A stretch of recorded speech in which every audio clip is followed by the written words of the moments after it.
Good evening. I'm Debbie Collins, Deputy Superintendent. This evening, we will be presenting information to you regarding our return to school attendance schedules. In addition to the scheduling scenarios, we will be providing information and details on how we plan to return to school. If you could hold your questions, we think that many of them might be answered by the end.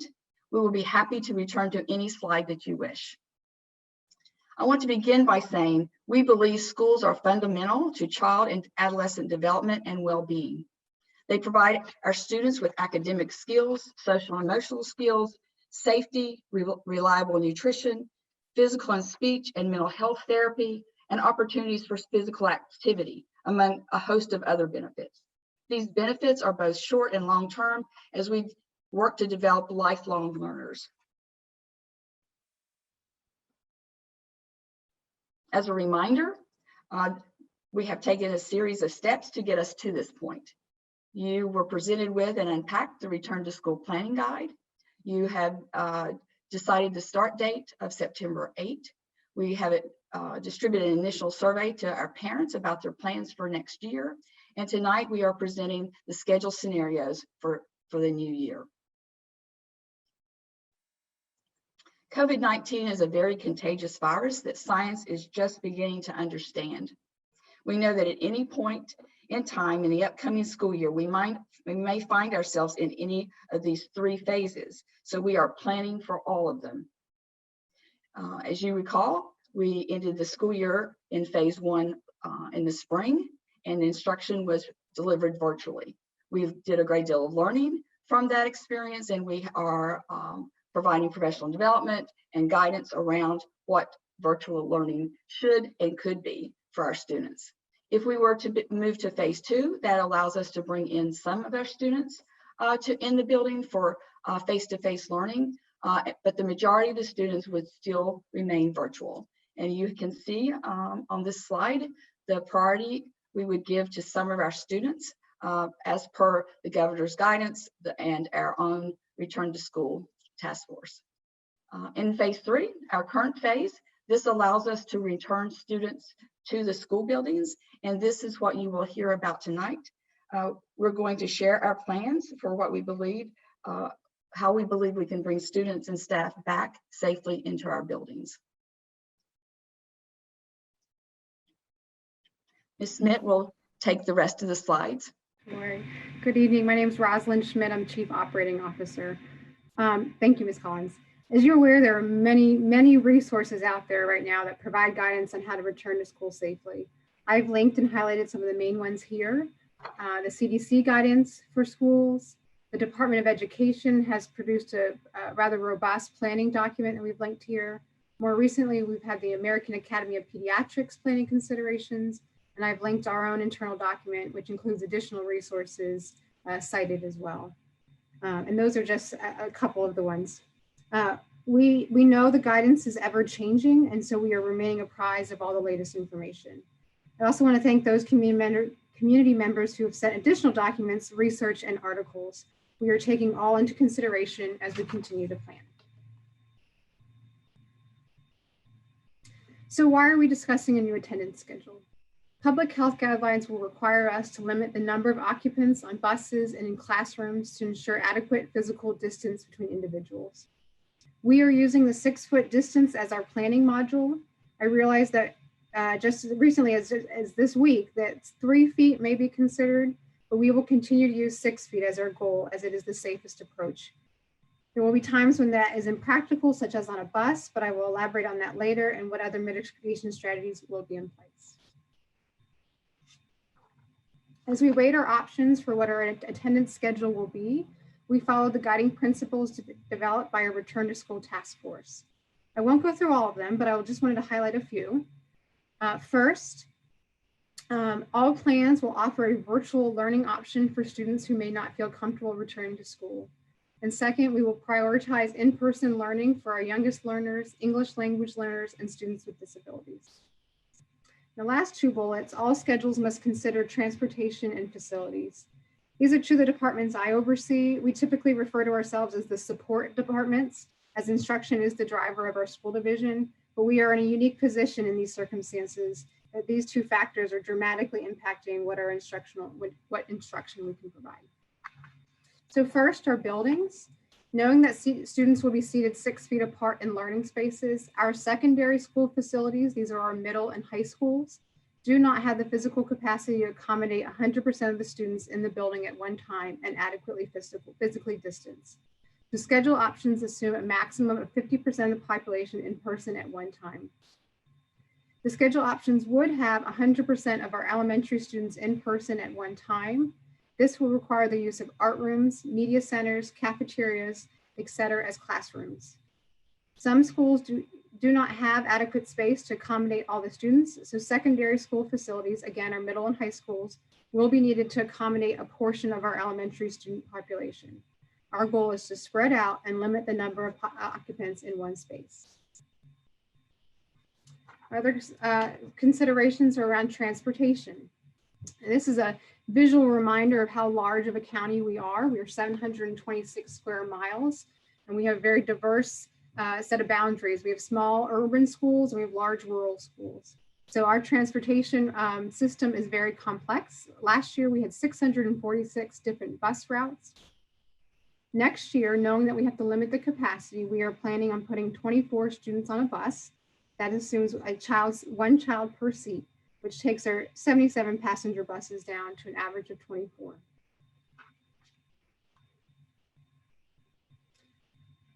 Our drivers typically drive in 2 blocks, a morning block and an afternoon block. They average about 6.5 to 7 hours per day with a break in the middle.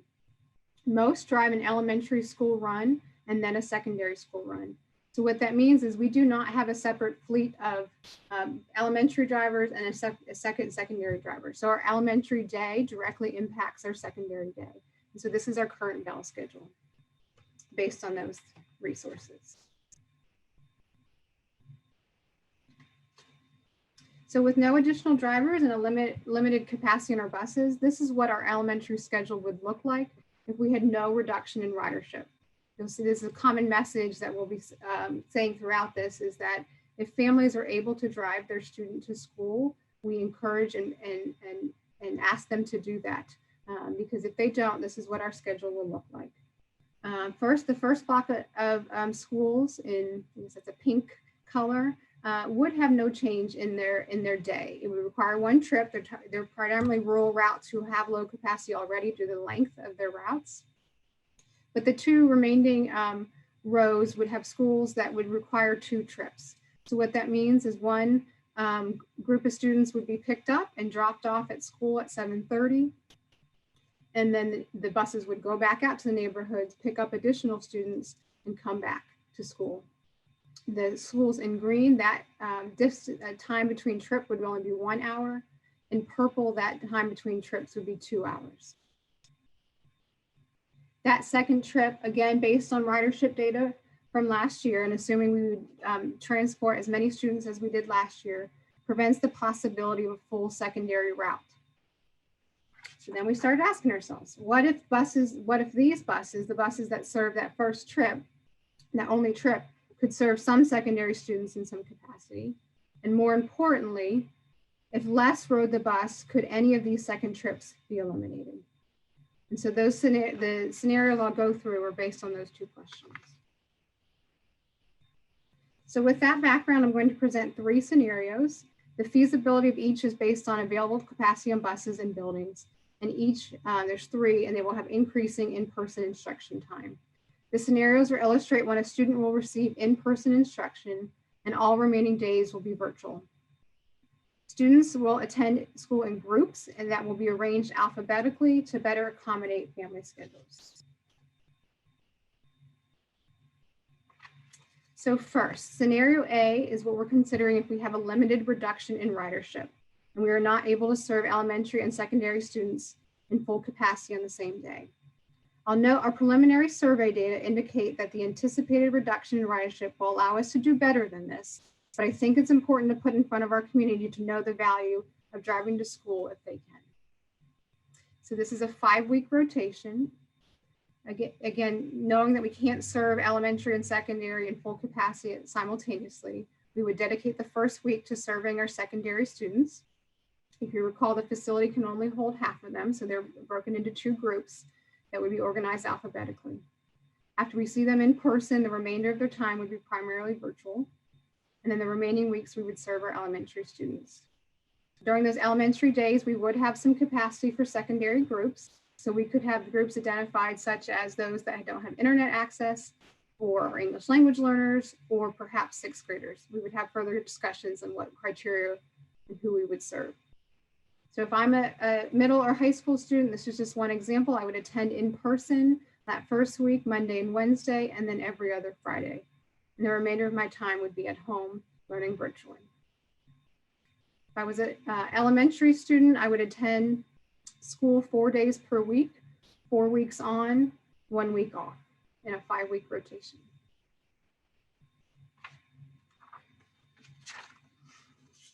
Our second scenario assumes that we do have a reduction in ridership, what we're calling a moderate reduction in ridership. And this would allow elementary students to attend 4 days per week every week. And in this scenario, our secondary students, our middle and high school students, would attend 1 day per week. They would be divided in 4 groups organized alphabetically and attend in person 25. Each day we would have 25% of our population attending.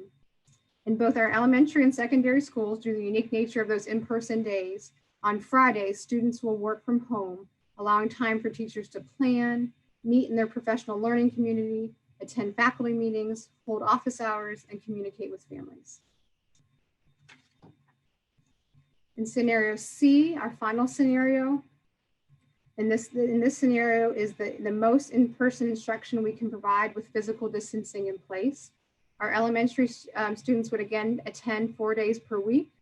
And in this case, our secondary students would attend 2 days per week, and 50% of the population would be in the building at one time. The asterisk here is that further analysis is needed to ensure that 50% of our secondary students can be accommodated when there are elementary students in the same building. So how will we decide amongst these 3 scenarios if we were to return in phase 3? What if fewer elementary students rode the bus? Well, elementary schools could be reduced to 1 trip, and more secondary students could attend per day. So transportation is one piece. The second piece is we will continue to work with schools to identify space layouts and configurations. As we mentioned, we did put an initial survey out to families to learn their learning and transportation preferences at that time. We realized we did have some technical difficulties, so we appreciate everyone's patience in working through those. We did receive over 7,500 responses to the direct link that was sent out to families, which is about 1/2 of our student population. So based on those responses, over 1,000 students have preferred the virtual learning, the fully virtual learning option. And in response to whether they need transportation or not, 2,000 less respondents will ride the bus as compared to last year. We had about 8,000 total riders last year, so that would be a 25% reduction in ridership. We were very encouraged by this response, so we thank you for those families that selected that option, and we know that may not be the most convenient option for your family. Related, we also request your ongoing patience in the fall, knowing that arrival and pickup with an increased car ridership will be a challenge. So here's a summary of those 3 scenarios. Again, scenario A is a 5-week rotation. Scenario B, we welcome our elementary students 4 days a week and our secondary students 1 day a week. And scenario C, again, our elementary is 4 days a week and our secondary is 2 days a week. Based on our preliminary survey data, and again, that data around the reduction in ridership, these 2 scenarios would be feasible for transportation. I'm optimistic we can figure out the space to achieve scenario C. We want to do some more work and give schools some more time to analyze and be certain that we can do it safely and effectively. And we will know by the time next time we meet. So I will now pass it back to Ms. Collins, who will provide some additional details about what the experience will be for students in these scenarios.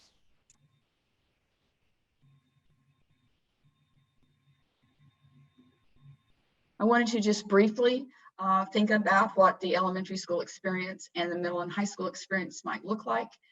If the student is in person, they would, of course, attend 4 days per week. And each school is developing their schedules and staff facility configurations. As you can imagine, no two classrooms typically are the same size. So principals are working with building services and will begin to work with teachers around and staff around how they might accommodate the different numbers of students that the classrooms may hold.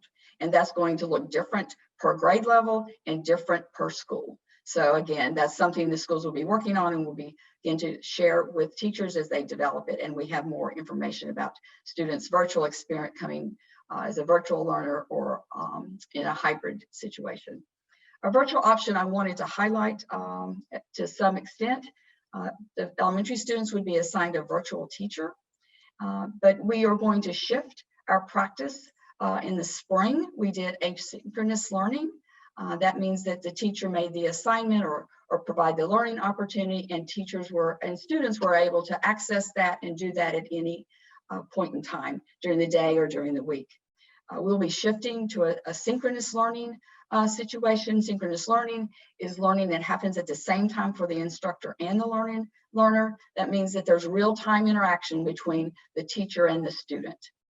So we will have for our virtual option in any of the phases that we would do a daily and weekly schedule so that students would know when they would be expected to be with their teacher and when they would be expected to have other activities that may be more asynchronous.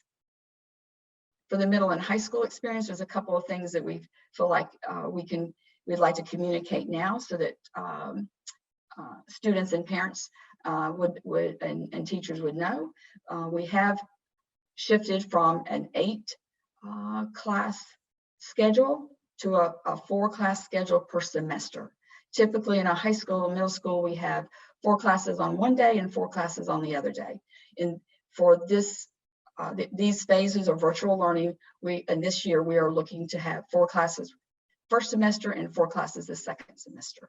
Again, they will be a synchronous learning situation with identified bell schedules. So students will be with their teacher, either virtually or in the building at certain times during the day.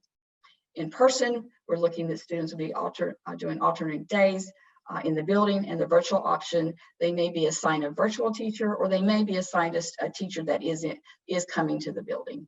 We have both of those options. So that's the end of the scheduling portion of that. So as we transition to the next part, I do want to highlight what the next steps are. So tomorrow we will communicate to staff and families recapping tonight's presentation. It is being recorded, so we will include a video link and we will put this full slide deck on the Return to School Planning webpage that Dr. Haas mentioned. As part of that communication to staff, we will be surveying them for their feedback on our back to school plans. Then beginning July 20th, we will distribute intent forms to families requesting their commitment to the type of learning and transportation needs. On July 30th, you have scheduled a special board meeting to finalize these return to school operational plans. And I just wanted to highlight some additional items that are under development and will be used as communication tools as well. A parent guide, a teacher guide, the health plan and the instructional plan that we have to submit to the Department of Education. And as Dr. Haas mentioned, a school board policy on face coverings. So that concludes the first part of the presentation. The remainder, we would like to provide some additional details and updates on our planning work. First up, I'd like to welcome Dr. Claire Kaiser, who will provide some information about our staff. Thank you, Rosalind. Good evening, Claire Kaiser, Assistant Superintendent. And I wanted to take just a few minutes today to address some of the things that we're thinking about our staff. While we are looking at considerations for bringing our students back to school, we do recognize that those decisions also impact the adults who work with them. And focusing on ways to ensure that our staff stays healthy and safe is paramount.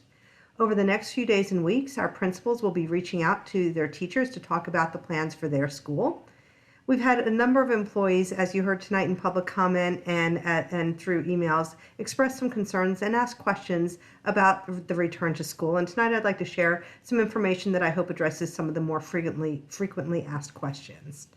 First, the guidelines that have been put forth by the CDC and other health agencies discuss the importance of face coverings to minimize the spread of COVID-19. Following those guidelines, we will expect that all staff and students wear masks. We will also be limiting the number of students and adults with whom the staff interacts. Through scheduling and reduction of numbers of students in a space, we feel that we are able to do that. But we also recognize that different employees have different needs, and we encourage staff who have concerns about returning to school to talk with their principal or their supervisor about those concerns. We're hopeful that as more specifics are learned about the return plan for a school, that some of their concerns will be mitigated. As always, our human resources team is available to support our staff members and answer questions regarding any leave options or any requests for accommodations that our employees may have. We recognize that a number of our teachers may request teaching virtually. Those types of requests will be filled based on those who have health-related risk factors, and also based on the number of students who are requesting to have virtual learning opportunities. And in the event that a staff member needs to quarantine during exposure to COVID-19, administrative leave will be provided. The employee would not need to the employee would not need to use their own sick leave balances for this purpose. And we do have a few next steps as well. As you've heard throughout this presentation, tomorrow our staff will receive a message from Dr. Haas, and included in this communication will be a link to a survey for our teachers regarding the return to school. The survey will ask such things as regarding your comfort level, regarding return to school, any concerns you have, any potential challenges with childcare and professional learning needs. We ask that our teachers take the time to listen to Dr. Haas's message and complete the survey to provide us with information that will be helpful as we continue our planning. We will also be forming both school-based and division-wide planning teams. One of those teams will be a teacher focus group that will provide feedback around concerns that exist. There is a question on the survey where staff may indicate if they are interested in being considered for participation on a planning team. I already spoke about contacting human resources regarding leave options and accommodations requests. I did want to share that because we will not know the student need before the end of July, we will not be finalizing any accommodation decisions prior to August 1st. And we also have heard from a number of teachers concerning their concern around their own care for their own children, especially with the increased number of pre-service days on the new calendar. We are currently exploring how we can make childcare available during the pre-service weeks in August and September, and also on Fridays throughout the school year as needed. More information about that will be forthcoming. As Dr. Haas reminded us all, we do have our communication mechanisms, and so I do encourage our staff to pay attention to emails and our division compass and the Albemarle County website for additional information as we move forward with these plans.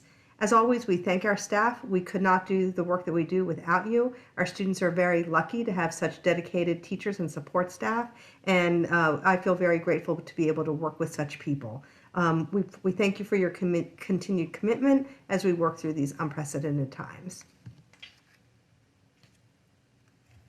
Thank you. I want to speak about healthy environments.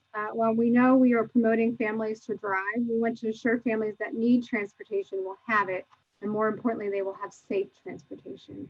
We know that no one strategy will achieve that, but rather layering and combining ones will. So here's our plan for buses.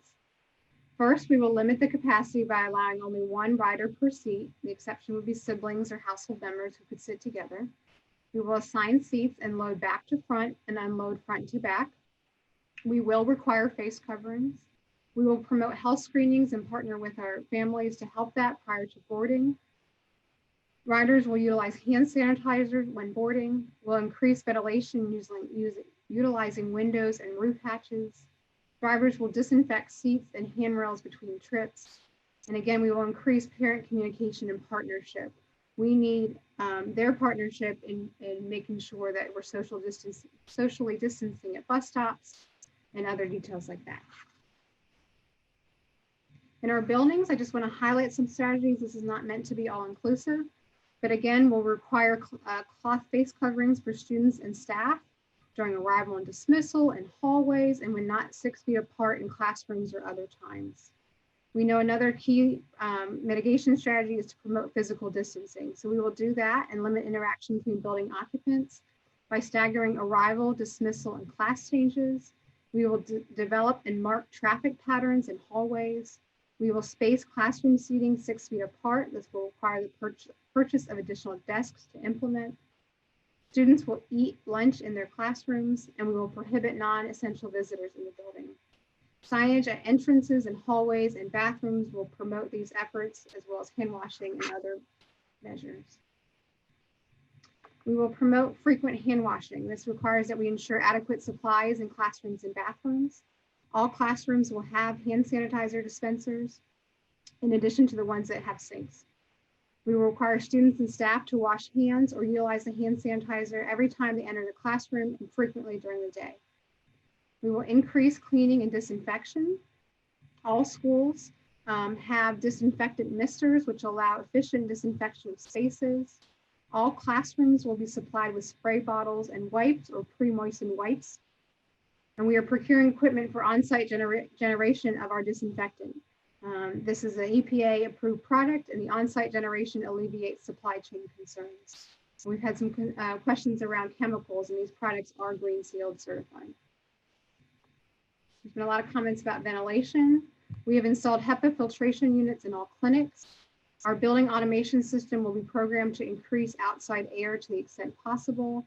And we're upgrading our HVAC filter MERV ratings where possible and investigating HEPA and filtration units for classrooms. As you can imagine, there's a lot of work underway to ensure that those strategies can be implemented. So here's just some highlights of some great work that our staff is doing. Our transportation routing team is well underway in producing routes for various scenarios. We're planning for meals in classrooms and all the logistics that requires. Our building services staff has done a detailed space and furniture inventory, including full square footage, to determine how many students we can safely seat in every room. We're working with a consultant to finalize the ventilation plan, developing a sign package, including the floor markings. We're in the process of installing plexiglass shields at reception desks. We're installing additional sensor activated bottle fillers, knowing that we're turning water fountains off. And all of this is, we're heavy in procurement of supplies and furniture. That's the operations side. I just also want to highlight some work from the Student Services Department related to health service. We have designated a dedicated school health coordinator. She previously served dual purposes as a school nurse and that. Now her time will be fully dedicated to this work. The team is in the process of developing protocols and processes for topics such as what the student and staff health screenings will look like, what clinics layouts will look like to designate waiting, well, sick, and isolation areas, what the daily clinic management will look like, how we will manage illness at a school, what the return to school criteria after an illness would be, and communication templates around all of these. We are coordinating with the Thomas Jefferson Health District to review our health plans. And I know this is probably the most common question we get is what will we do in response to a positive case? We were working in coordination with the Thomas Jefferson Health District and other school districts to create a detailed response plan that will be shared with the public once it's complete, and so that we are fully transparent. In addition to those partnerships, we're also partnering with a representative of the American Academy of Pediatrics to review plans as well. The last update is healthy learning. So one of the things we wanted to make sure that you were aware of is the guidance that we are establishing for our curriculum delivery, whether it be hybrid or virtual, the best practices, guidance around hybrid learning, the best practices around student feedback, and the best practice for communicating with our families. These are all professional development needs that the teachers expressed in the spring, and we have begun to offer those professional development opportunities in June.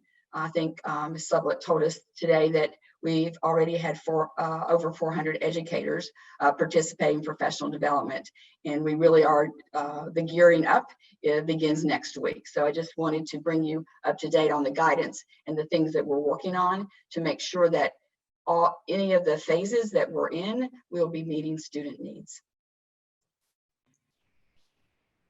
So that concludes our formal presentation. I know that was a lot of information, but as you can imagine, there are a lot of details. Pretty much redesigning a school system in these circumstances. Fortunately, we have an extremely capable and talented team of staff who is committed to doing this right.